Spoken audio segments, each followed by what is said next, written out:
ఎన్నికలు జరిగిన కేవలం 36 గంటల్లో అంటే నిన్నగాక మొన్న వెస్ట్ బెంగాల్లో ఎన్నికలు పూర్తయ్యాయి.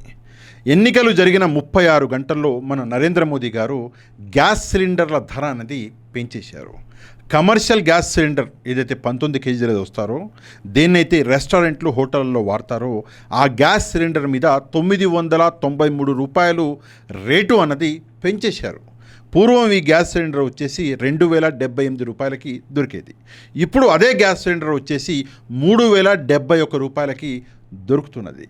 అంటే ఎన్నికలు జరిగేంత వరకు ఈ రేటుని పెరగనివ్వలే. ఎందుకంటే రేట్లు పెరిగితే ఓట్లు పడవు అని.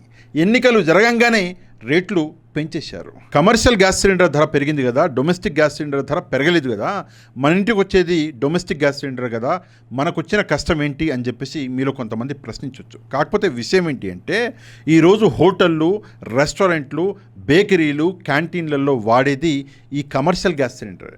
అంటే రేపొద్దున ధరలు పెరిగిపోయి ఈ మొత్తం భారం పడేది మన తల మీదనే. దయచేసి ఈ విషయాన్ని ప్రజలు అర్థం చేసుకోవాలి. ఓట్ల కోసం ఎలాగా ఎన్డీఏ నరేంద్ర మోదీ గారి ప్రభుత్వం అనేది ప్రజల్ని మోసం చేస్తుంది అన్నది ఒకసారి మీరందరూ గ్రహించాలి.